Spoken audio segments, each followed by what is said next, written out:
Hello everybody, thanks for watching. Today we're going to be talking about searching like a pro on Google. Now, over the years, Google's done a really good job of improving how their search functions work. 10 years ago, 15 years ago, it was an absolute nightmare sometimes. If you typed in the word gasoline, you're not going to get a very convenient search. Nowadays, if I do that, it's probably going to show me all of the gas stations that are near my house. They've done a really good job of improving guessing what you really want, but it's still not perfect. So today I want to show you a few different ways that you can modify your searches to help find what you're looking for, as well as using some built-in tools for Google.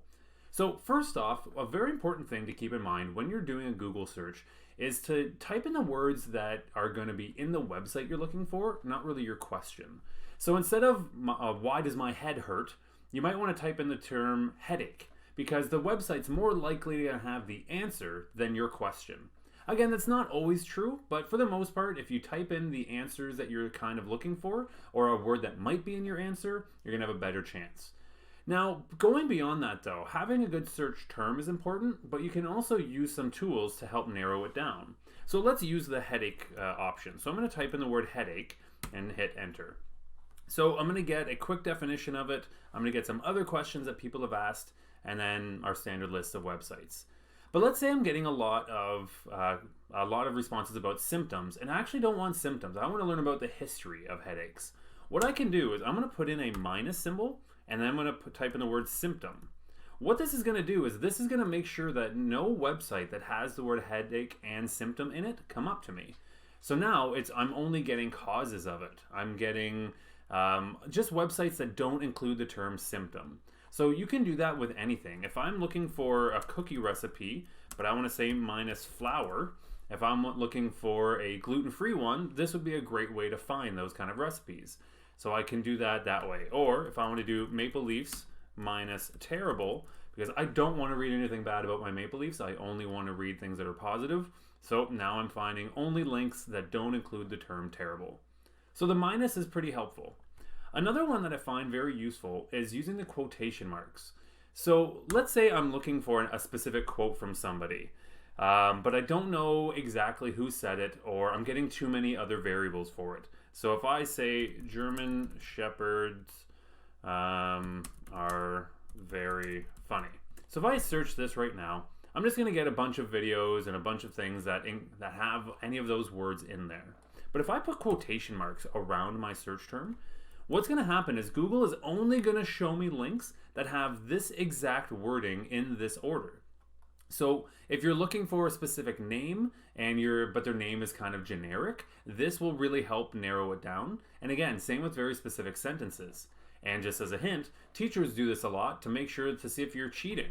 You can actually put in a line from a student's paper and do it in quotation marks, and you're going to find that exact line come up on the internet if it's there. So the quotation marks are really important ones as well. There's a lot of other styles that you can do, but those are the two typically most important ones that I've used before.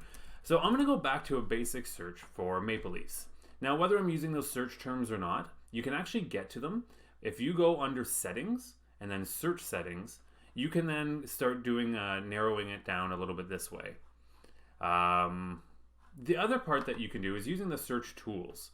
So on a basic Google search, if I hit tools, the two options I'm going to get are time and types of results. So verbatim is putting the quotations around it, and then time is obviously I can choose how long ago I wanted to find. Now that's fairly useful, but I actually find those search tools even more handy under images. The reason why is that Google is going to give you a lot of ways that you can filter out your search. So the first one, it gives you a size, so I can decide if I'm looking for a large image, maybe I'm looking for a background for my computer. I can actually narrow it down by color, so I can say I want it to be majorly red. I want it to see the majority of the color in this to be red, so you can see Google's filtering that out. I can decide if I want it only to be black and white, so I'm going to find usually older images of this. I'm going to go back to any color. I'm going to click on usage rights as my next one. Now I have a video about copy wrong, and it's the idea of making sure that anything that you're using from the internet, you're allowed to use. So the usage rights is helping you do just that. So if you want to post something on your own website, if you have a public blog, or if you want to use this in a video, you want to make sure you're using images that are labeled for reuse or even non-commercial if you're not going to sell anything. But what this does is it's going to filter out all of your pictures to make sure that it only has images that are free to use online. The other options we have is type. So Google's actually going to break down if it's a clip art image, if it's a line drawing, or even if it's a GIF. And then I can do time again to see if I only want images that came up recently. So those kind of tools can be really handy when you're doing your Google searches. So again, we talked about using the answer that instead of searching for a question. We talked about using quotation marks around your search term. And we talked about taking away terms by using a minus in your search field. All right, if you have any questions, please feel free to send me an email. Otherwise, thank you very much for watching. Have a great day.